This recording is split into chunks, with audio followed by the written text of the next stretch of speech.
Association. And with no further ado, introduce President Dawn Lewis, who will lead us in prayer.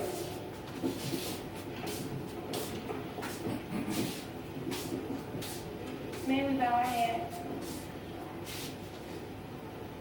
Dear Lord, thank you for this day and for our time to come together in convocation to fellowship with tremendous spirit. Thank you for each day that you continue to give us and the strength that you give us daily through the thoughts and the words and the deeds that we come upon each day. Also, Lord, please be with those families who are experiencing great trauma due to what we all know has happened this week. Please be with us so that we can continue to strive to do the Lord's work daily and do each thing in your name as we pray. Amen.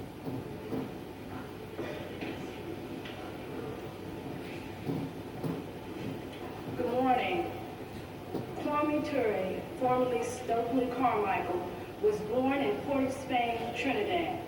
He was brought to the United States by his parents at the age of 10. An activist even in his high school days, Kwame participated in the late 50s marches on Washington, D.C. over the issue of quality education. He graduated in 1960 from Bronx High School of Science in New York. Kwame Ture continued his education at Howard University, graduating in 1964 with a major in philosophy and an above-average honor roll status. While at Howard, Kwame founded Project Awareness, which provided Malcolm's first platform as well as other African leaders. Also, Kwame was one of the founding members of NAG, Nonviolent Action Group. In 1960, Kwame was a leading organizer in both the civil rights and Black Power movements of the 1960s. He was one of the Freedom Riders and an early member of the Student Nonviolent Coordinating Committee, vanguard of the civil rights movement, and helped to give mass character and revolutionary militants to the peace and anti-draft movements, and was the first throughout Europe and through Asia, visiting Vietnam and having an audience with Ho Chi Minh. At present, Kwame Ture is an organizer for the All-African People's Revolutionary Party. His tenure in the African Revolution led to his understanding the necessity of building this revolutionary mass pan-Africanist political party. With no further ado, I'd like to introduce to you and present to you Kwame Ture.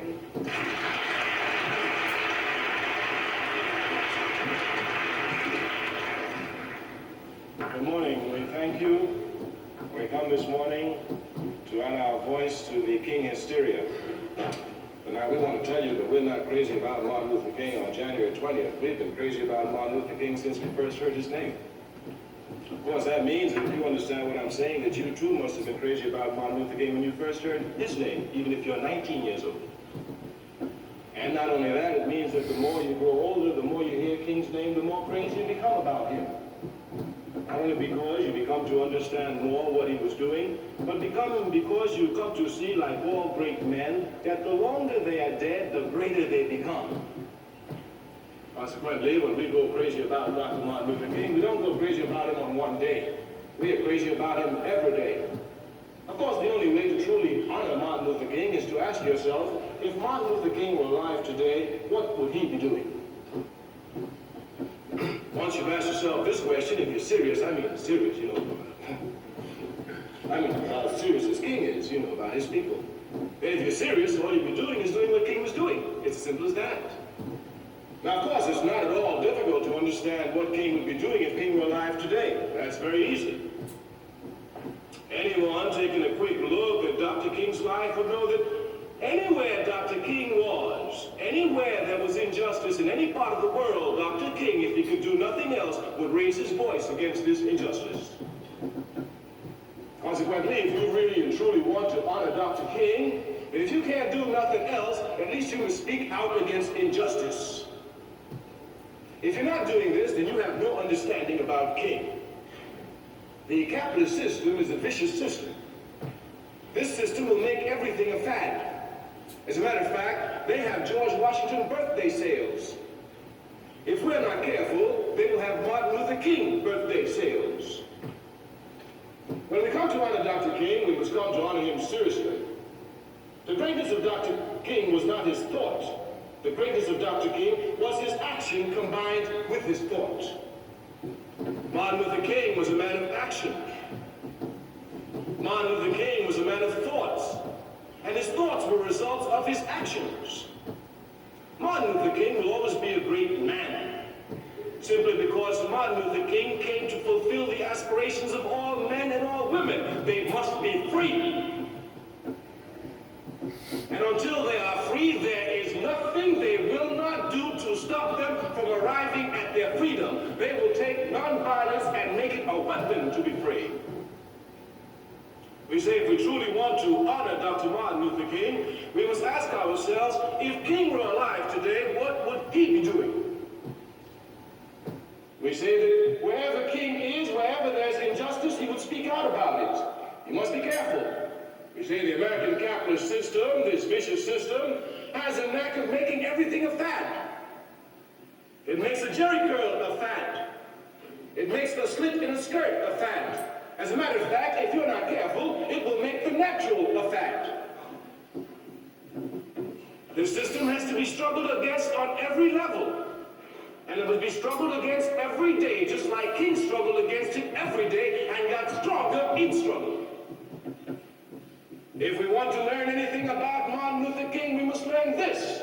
The struggle is not a one-day struggle, it's a struggle for life. His life record is a clear indication of the truth of this statement. King started to struggle for his people and never stopped until the bullet found him. And we are sure that when King died, the first thing he could say was, "I thank you, God, for letting me die in the hands of the service of my people." King was a preacher, but he was not a jag-leg preacher. King was a preacher, but he was a true Christian. Martin Luther King understood that to be a preacher didn't mean that you come to drive Cadillacs. Martin Luther King understood that to be a preacher didn't mean you come to make money. Martin Luther King understood that to be a preacher you came to be concerned about the poor. Martin Luther King understood what Christianity was. He wasn't no jack-leg preacher talking about no majority nonsense. King was a Christian. He came to give his life for the poor. He came to give his life for the wretched. He came to give his life for the downtrodden. King cannot be made a fad. No, if you truly love Martin Luther King, you must do like Martin Luther King. Martin Luther King is no different from any one of us. He's no different from a Fannie Lou Hamer. He's no different from a Rosa Parks. He's no different from a Sidney Washington, from a John Doe. He's like any one of us. The only difference is that he cares more about us than we care about ourselves.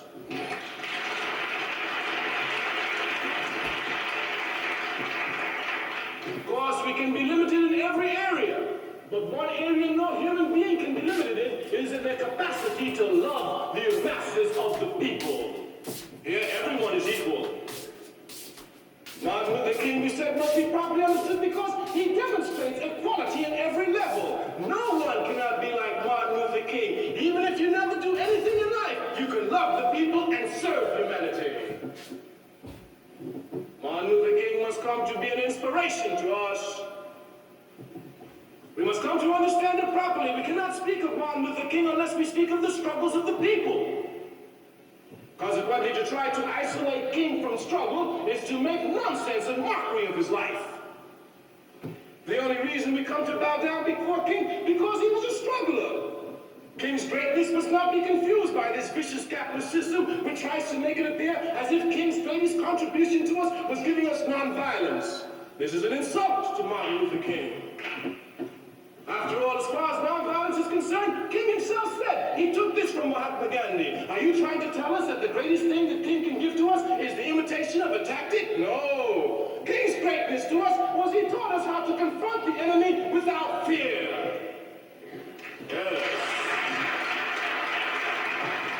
It is this you must understand. When King came to Atlanta, Georgia, when Africans in Atlanta,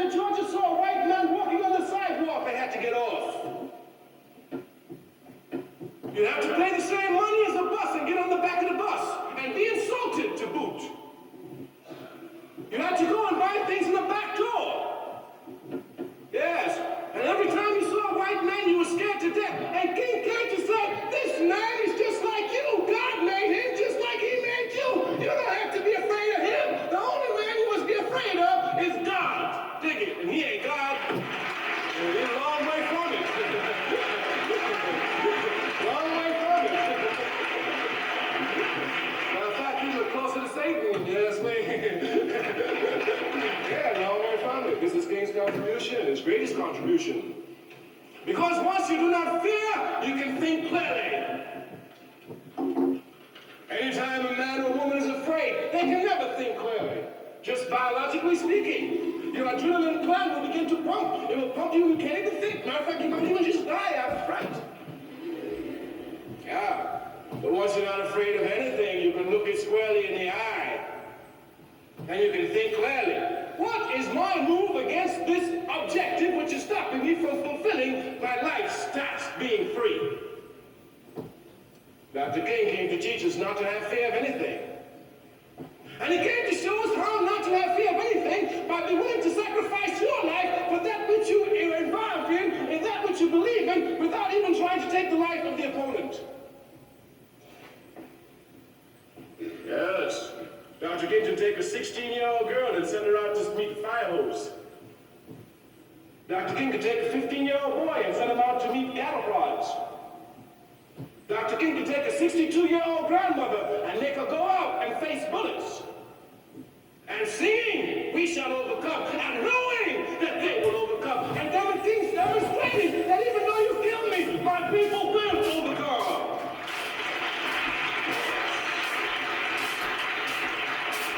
Dr. King must be properly understood. Cannot come here and make an hysteria out of Dr. King. There are those who mock the struggles of the people. There are those who continue to mock the struggles of the people, but they do not mock anybody but themselves. Those who come to dishonestly play with King only show themselves to the people more clearly. When King were alive, there were many who hated him. Many. When King were alive, there were Uncle Tom preachers who were running for cover and screaming all sorts of nasty things against him. These are facts and they must be understood. It is only when you understand truly life that you can understand what you must do in life. King had a struggle. King understood what everybody says, but nobody pays attention to. What Frederick Douglass said so long ago, where there is no struggle, there is no progress. We say people do not understand it, though they say it all the time. Some actually think that they can have life without struggle, and only if struggle comes along, then must they do it. No, those who truly understand life look for struggle. Your students, you come into the university as a biology student. You come into the university as a physical education student in your freshman year. Go, sit in your biology class. Do not struggle with the concepts of biology to master them and to understand them. Just sit in your class. You will not learn biology through osmosis.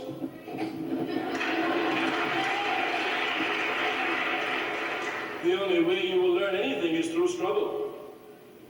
Struggle with the concepts, struggle to master them, struggle to understand them. And of course, the only way you can master something is through practice. The greatest doctor in the world who can write the greatest books who've never performed an operation is no doctor at all. It is only through practice that theory is verified. King said that injustice must be swept from the face of the earth, and justice must roll down like a mighty river. He said it. And he came to demonstrate it. He came to demonstrate that the unjust signs of segregation, that the oppression of the Africans in the South in general in particular, could be wiped away. He said it in theory, and he proved it in action. If you truly want to honor King and don't want to let the capitalist system make a fad out of you, you better take King seriously, because King is you, because King is your struggle, and the only thing that makes you progress is your struggle. We said those who truly understand life look for struggle. Go.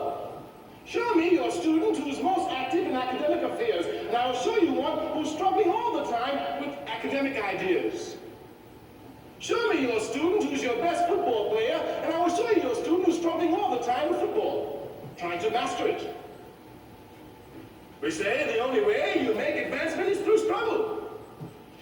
King understood that the most important struggle was the struggle for justice. It was more important than anything else in life. Indeed, he said it was more important in life with his very action. King teaches us something that we must never forget. King will compromise with tactic. King will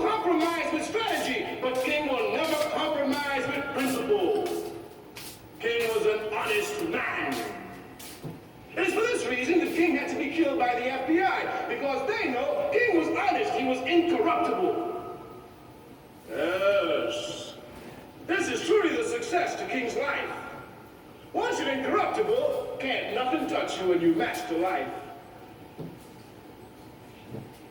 What? That those who came to occupy the positions of mayors in this country, those who come to occupy the positions of Congress in this country, from the work of king and from the blood of others, would that they be honest as king and be as incorruptible as king. It would advance overnight. King was incorruptible. King could never cheat, because King understood that he came to serve his people, and if he cheated, he was cheating on his people. Would then that you understand that you come to this university to acquire knowledge, and this knowledge which you come to acquire is for your people, you could never cheat. It is only when the capitalist system confuses you and lets you think that this education is for you and you alone that you can cheat. We said you must ask yourself, if King were alive, what would he be doing today? We said the struggle is on every level, and even the struggle not to cheat in school is a struggle to do like King would do if he were alive today. Come, my young brothers and sisters, this is 1986, 20 years after the death of Martin Luther King. His death must serve us a purpose. Come, my young brothers and sisters, this is 1986.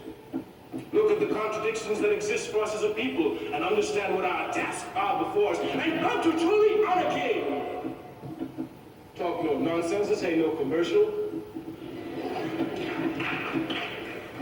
This is our life. You want to honor King? Ask yourself what would King be doing today if he were a student. If you don't know, go look. You must be careful. The American capitalist system is a system which seeks to make you lazy. Lazy. Even intellectually lazy, above all else, actually. You can see it for yourself. I'm sure many of you are Christians, I'm sure. Or at least you call yourself Christians. Some of you may even go to church on Sundays.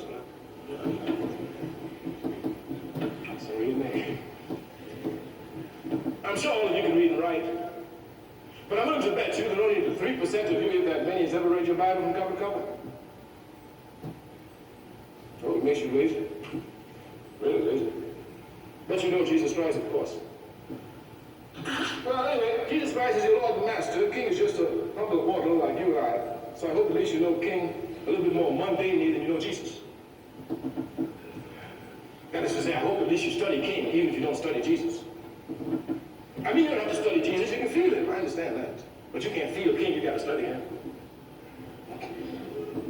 You must be careful here. Some people get confused, you see. You know, Saul may be walking along the road to Damascus. He might be a heathen and see the light of God and become a Christian overnight. It can happen. It can happen. Any heathen, any kafir who can see God and become a Muslim overnight. That can happen. But you can't see King and become a Kingite overnight. No, you have to study him. You have to study him, seriously. Yes. Of course, if you're a good Christian, you should also study Jesus, but you don't have to, I know that. Even the Bible, even the Christians say, well, you don't have to know the Bible to be a Christian. You're right.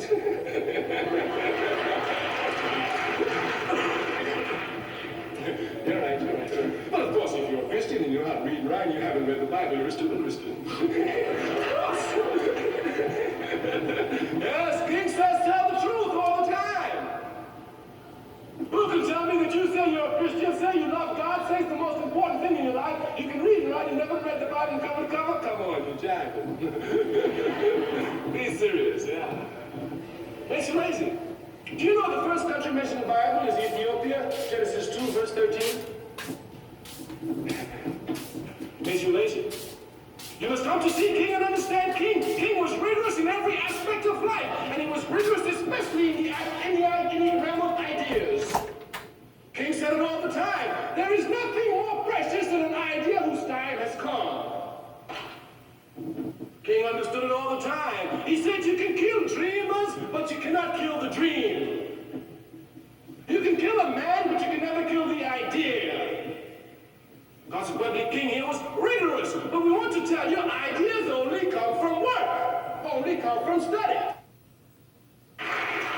This is where we separate those who understand life, those who truly want to be like King, and those who want to talk about King. We say it is in doing that we will see it. Here the progress must be found. Look, we say the contradictions of capitalism for us as a people are clear. we love America more than any other people in America. We love America more than the Italians. We love America more than the Irish. We love America more than the Zionists. Indeed, they take our tax dollars and send it to Israel. We don't take anything and send to Africa. Matter of fact, we'd be begging Africa to send more to America. After giving yeah, we don't know what's doing it. You never hear the Italians say they ought to send us some money. You never hear the Irish say Irish ought to. No, they say give Ireland money, give Italy money, Israel, give money to Israel, give them money. We Africans they ought to send something here first. They see how we're suffering. Yeah, contradictions clear. We love America more than any other people in this country. We're more patriotic than any other people, and we're more brutalized and terrorized than any other people in this country. Facts are therefore all to see. Our sweat built this country. Our blood built this country. The advancement of democracy in this country is a result of our constant struggle. And today we're terrorized, even in these cities, shut down by police doors when they wish. Look at the contradictions. We have more maids in this country than any other ethnic group. All of them belong to the Democratic Party, and we have least power in the Democratic Party than any group in the country. Look at the contradictions, they're clear. You don't talk King's name unless you're ready to give your life for the people. If you're not ready, shut your mouth. When you hear King's birthday, come around, go home and hide. Tell the truth. King goes, this ain't no Jesus. You can't talk about, oh, I love Jesus. No, King is real, Jack. Everybody saw King. If you can't see him, you can see him on movies. You can't see Jesus on movies. You'll never see him on movies. Only Hollywood made movies. That's the only place you see Jesus on a movie. Yeah, matter of fact, look here. You know, if you read your Bible, you know Jesus Christ never saw Europe. You know that, don't you? And every time you see him, you know you're European, don't you?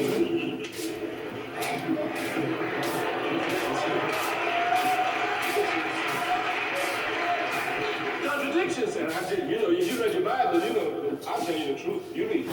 Ain't nowhere in history you can show me where Jesus Christ stepped foot in Europe. Nowhere. He never saw it. Yeah, it's true. Everybody knows Africa stabilized Christianity for the world.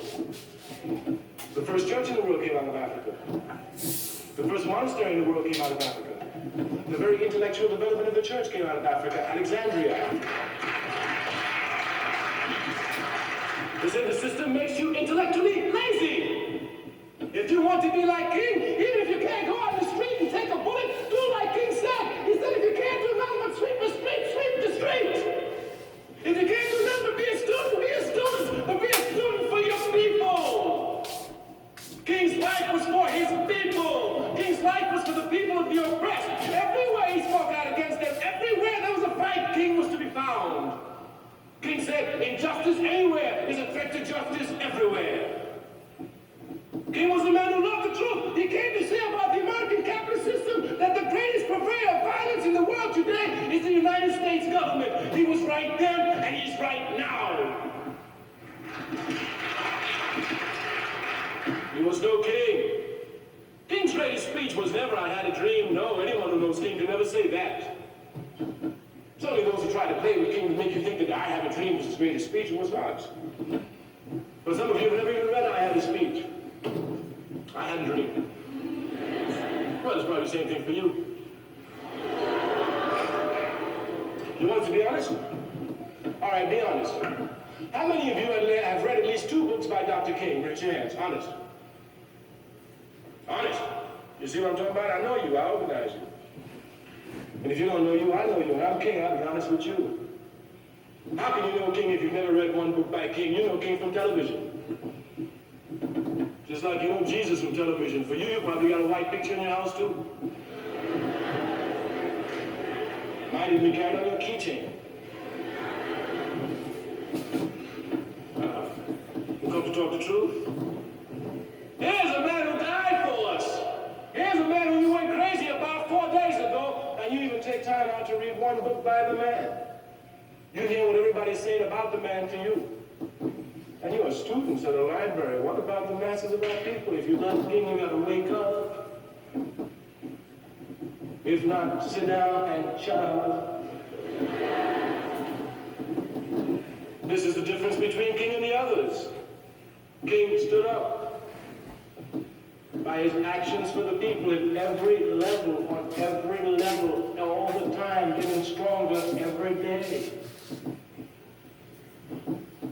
We are the only group in America who's ashamed of our heritage, where we come from. And we have no other reason to be ashamed than any other group. The Irish left Ireland, they came to America. They had a potato famine created by British imperialism. The Italians left, they came. All of them came on their own free will. Some came because they were running from religious intolerance. Some came because there were economic problems, but they left of their free will. Not one of us left of our free will. We were running from nothing in Africa when we came here, Jack. Matter of fact, the only thing we were running from was the slave catcher. Yet we are ashamed of Africa. You leave your house, somebody come and steal you from your house, take you to their house, and you become ashamed of your house. Somebody else run from his house, and he loved his house more than you love your house. Capitalism is a vicious system. It must be struggled against on every level. It makes you even less than a dog. Even a dog, if you steal a dog from his house and treat him bad for 400 years, as soon as he gets a chance, he gonna run away. He even gotta swim home. What's that about? We who have been suffering in America for 400 years love America, don't care about Africa. We say we love it more than any other group. We speak the truth here. We're revolutionaries. We don't play with King. We love King. We don't play with King. We're doing exactly what King would be doing if he were alive today. We're fighting the capitalist system without pity and without mercy. And the only difference we have with King is a tactical difference, not a philosophical difference. King will only use mere violence. We will use any means necessary. So do not come here to make confusion. As a matter of fact, this very fact was an error by King. Yes. We said it was an error by King. But then again, since you've never studied King, you don't even know what he did, so you don't know what mistakes he made. Kwame Ture, one of Africa's noble sons, said, the only man, the only woman that doesn't make a mistake is a man or woman who does nothing. The Chinese say, once you've made a mistake and you know it's a mistake, you don't correct the mistake, you've made your second mistake. King made mistakes, just like you make mistakes, just like I make mistakes. I make a lot because I do a lot. I'll make a lot more because as long as I live, I'm going to do a lot more. We cannot speak of King unless we speak of the people. We've said it. King, the only reason that we love King is because King represents the aspirations of the people, the aspirations for justice. These aspirations are as long as man and woman first came upon the face of the earth, and they will exist as long as man and woman exist.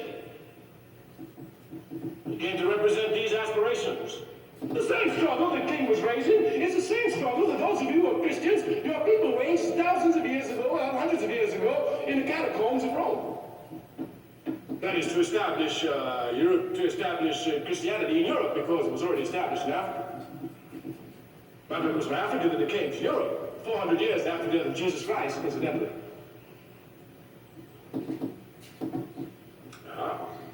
So when we come to talk about really honoring Dr. King, we have to really talk about doing what King is doing.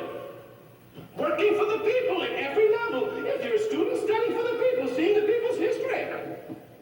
But if you don't read King, how can you read your people's history? Me, I'm not a television star. Me, I'm a revolutionary. Me, I'm like King, I'm a drummer for justice. Me, I'm not confused. Me, I know all of you can be drummers for justice. Only some of you are confused, that's all. My job is to help you get rid of your confusion, but your job is to serve the people yourself. I can't serve them for you. But I can only tell you that this capitalist system, which has been preaching individuality to you, is a stupid system and you must fight it on every level. When I tell you the system is stupid, I mean it. Do you know that more people in America know more about Dallas and Dynasty than they do about Beirut, Grenada, or Nicaragua?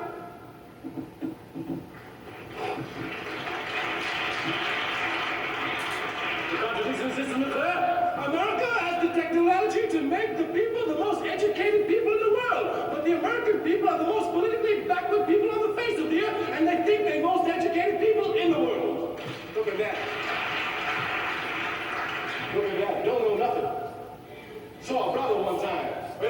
suit. He going to Vietnam. Brother, where's Vietnam? He don't know. Brother, tell me something about the history of Vietnam. He don't know. Some people went, got shut up, came back, and still don't know. Stupid country. Stupid country. I said, look at this. America, this man Reagan represents this country. After all America's done to Africa, stole 300 million, attacking him. He giving money to this pig in the South to shoot us in the streets. And now he comes out about he going to attack Libya. Talking about you can't go to Libya. Look at you. You steal me from Africa and tell me I can't go home. You better go back to Ireland where you come from.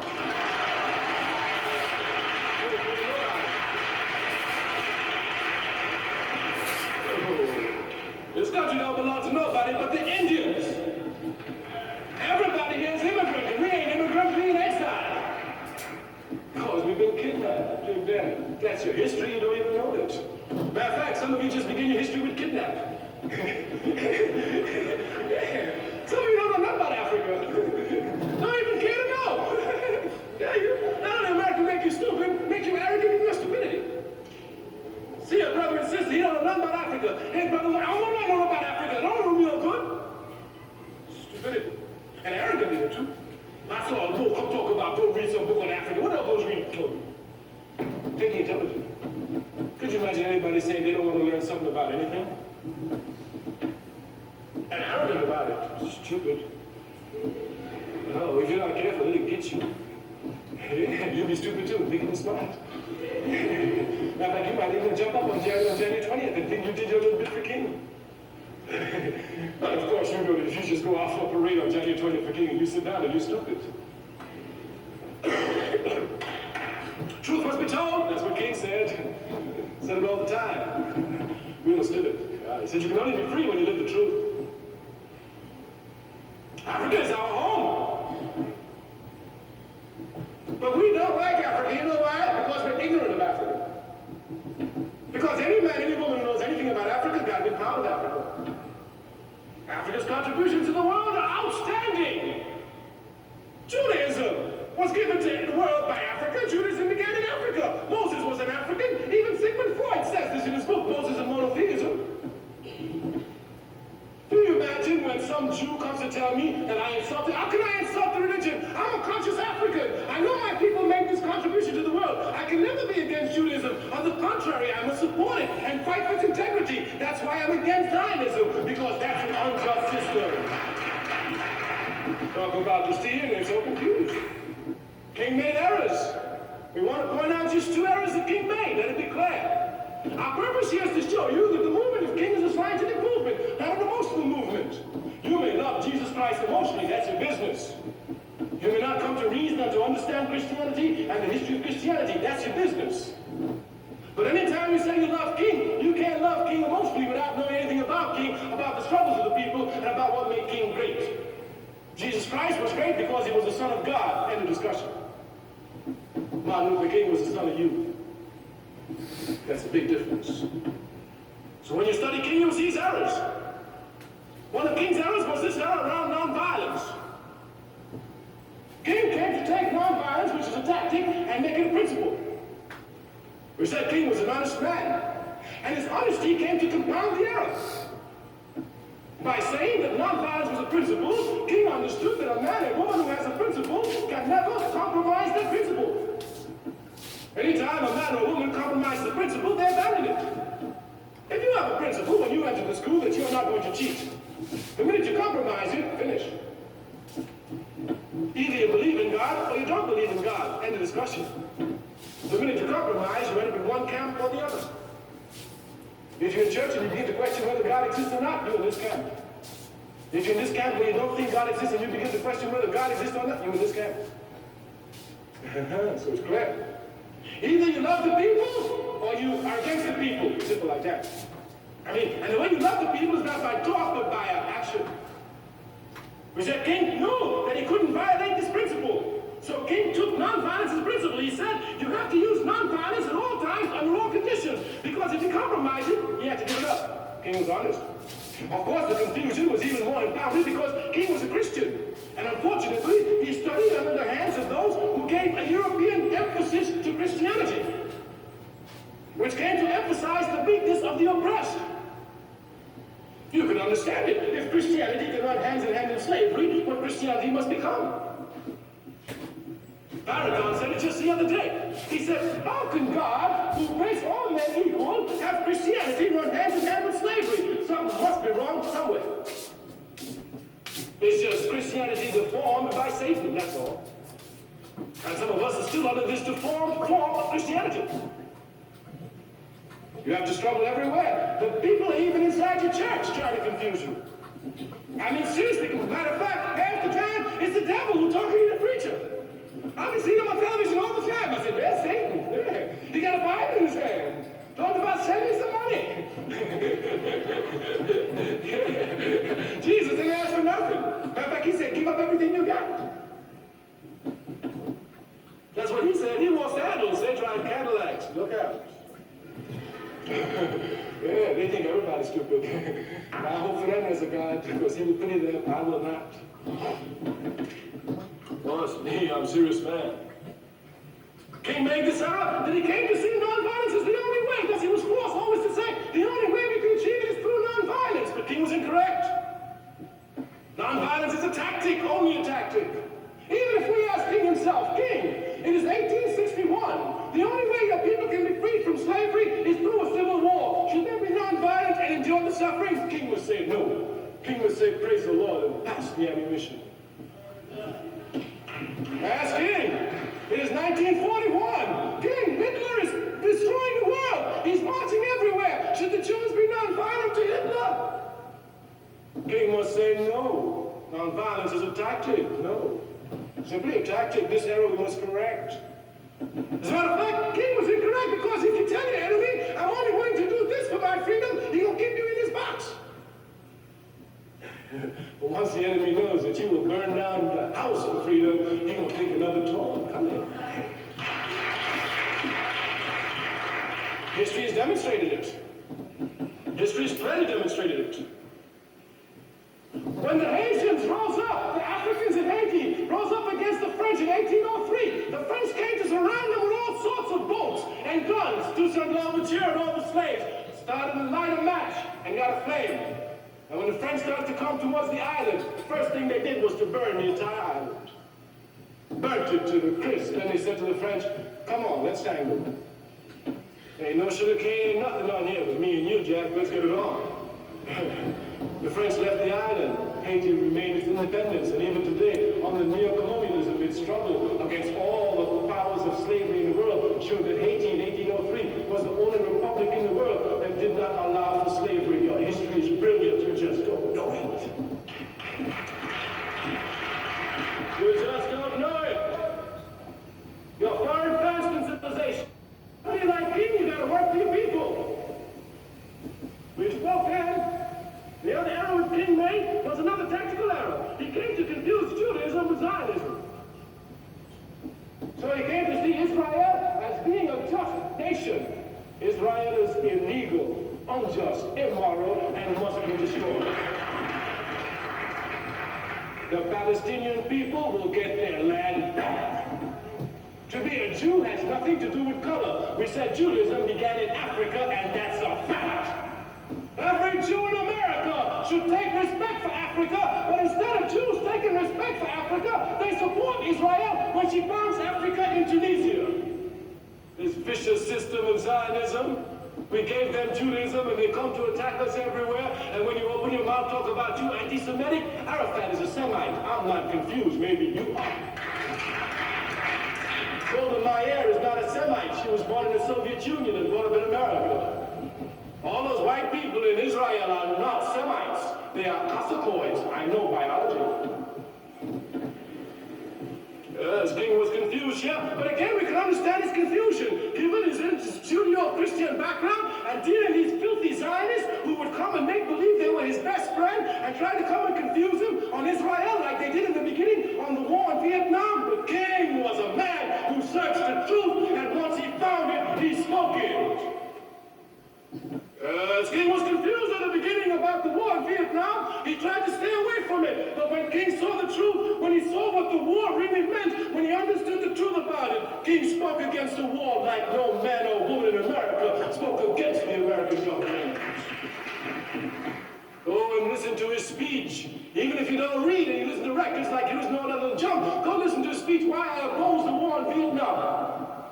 I know you can't read, but you listen to records, you listen to junk. You listen to rap junk, listen to some good rap. Listen to King rap, because can't nobody rap like King.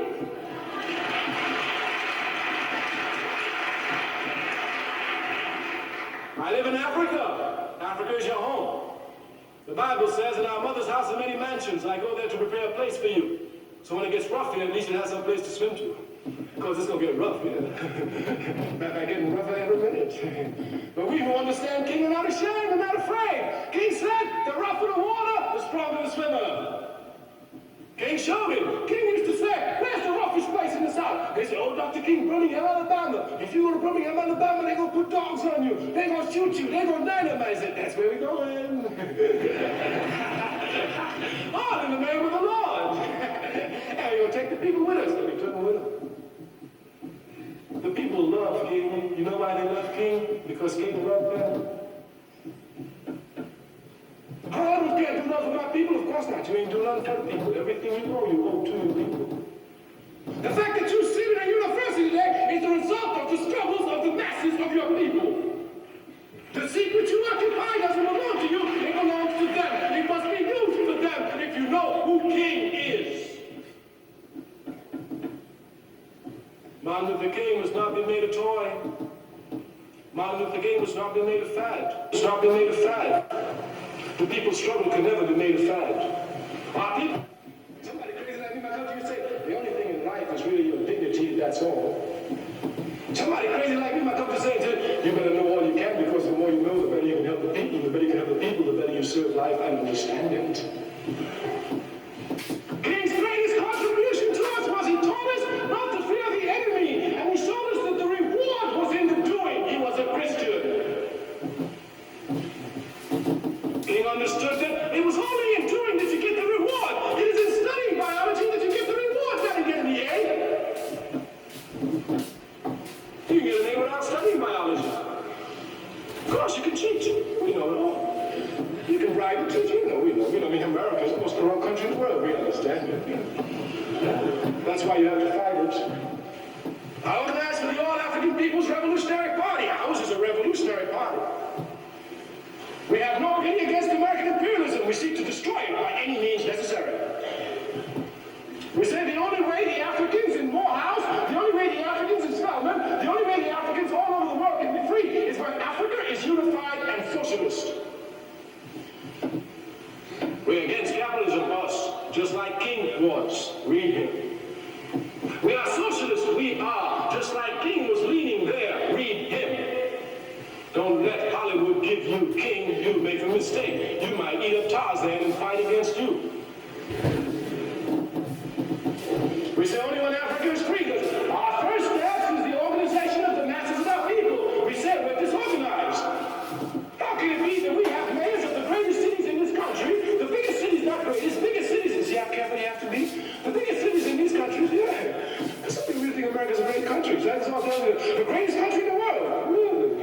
That's a statement to make. Yeah, God is on their side, of course. It's only God that can forgive you after you kill the Indians and steal the Africans and drop on bombs. Only God can do that. Anyway, as we were saying, Africa's our home. Yes. Africa is politically unstable. Brother told me the other night, he said, in Africa, they're changing regimes all the time. It's true. I live in Guinea. Secretary was the revolutionary died. The military seized power. There's political instability everywhere in Africa. In America, there's no political instability for the moment. But there's values instability in America. Plus, any man, any woman who knows life like King understands that life is not for tomorrow, it's forever. Oh, it's forever. King worked forever. Those of you who want to find out something about our party or find out something about our organization, there's a brother in the back. He's there with some notes. You're interested, you write your name down and listen to our party's Revolutionary Party.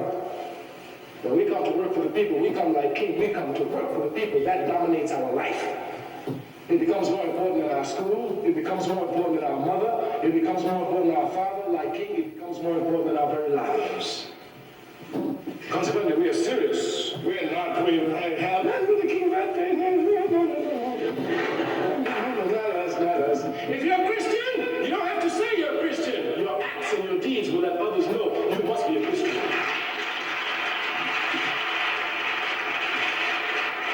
So those of you in the back, you will see the brother. We ask you to come, but we tell you now how serious if you come, you got to at least spend 30 minutes a day working for the people. If you ain't willing to give it up, then you're going to give it up to dynasty. You understand? So if you ain't willing to give it 30 minutes a day, leave us alone. But listen, you got to do something for the people. Dr. King said, if you can't walk, you must crawl. The brother on the block say, if you can't crawl, at least spit. Everybody got to do something. This is what King must teach you. If he doesn't teach you anything, King must teach you that you have a responsibility to the people. And you have a responsibility as great to the people as he did. And you must be about fulfilling that responsibility. You must learn from King that if you do not fulfill this responsibility, like all the other Catholic preachers during the time of King, not only did you not live, but you will be forgotten with history. You have a responsibility to work for your people, so if you don't join our organization, we won't be mad with you. After all, you are people, you are younger brothers and sisters, and you know the blood of your people is on your hands, so you got to do something about it, but that's between you and the people. I ain't got nothing to do with it. Me, I'm working for my people until I die, I will work for them. Yes, I know that. It's between you and your people. Yes, I know that. Me, I will work for them because I know they're going to win. Yes, I ain't worried about it. I ain't even thinking about it. I'm sorry for the enemy, really. I pity him. So when these people rise up on him, Lord have mercy. They're going to finish him this time around, I promise you. People all over the world tired of him. In Tanzania, South Africa, we're stripping our chest and taking the bullets because his time is up. Everywhere it's over. Yeah. So if you don't join our party now, you've got to do something for your people, so you better join another organization working for your people. We showed you all the contradictions that exist around here. We are the most disorganized people in America. And we got more organizations than any other people in America. You see the contradictions here? The only problem is that 97% of the masses of our people do not belong to any organization fighting for the people. And not everybody for the people. Let me show you. How many of you love your people? Raise your hands, honestly. I mean, honestly love them. Tell the truth. Tell the truth. Tell the truth. All right, thank you. Well, I have now, how many of you agree with me that if you love somebody, you got to work for them, care about them? You know something about sacrifice a little bit more. How many of you agree with me? Raise your hand, raise your hand, raise your hand, raise your hand. All right, let it roll, let it roll. Now, how many of you work for people constantly? Honestly. Praise the Lord, tell the truth. All right. You know what? All of you will raise your hands, and you can keep raising your hand. As a matter of fact, it's easier to be consistent with your thought and your practice than to be inconsistent with it. It is easier for you to work to the people when you say you love the people than for you not to work for the people and say you love the people. You must understand me now. Those of you who raise your hands the first time, the second time, and didn't raise your hand the third time, you're against your people, even though you think you love your people. You must understand me, because if your mother is getting raped, and you put your hand behind your back and say, I love my mother, but I ain't got nothing to do with this, you're against your mother.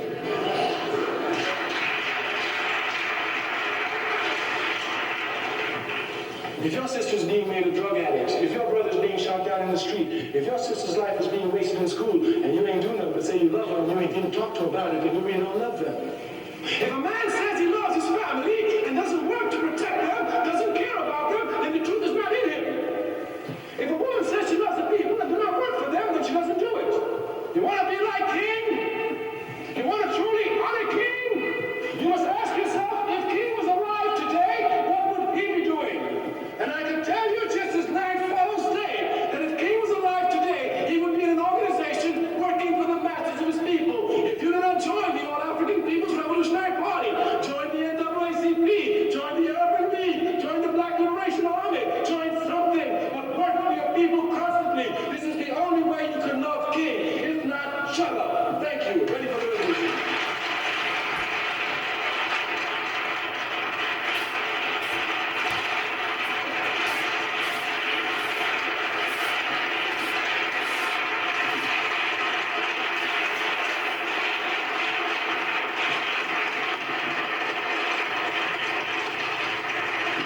I would like to thank Mr. Kwame Ture for that message, and I'd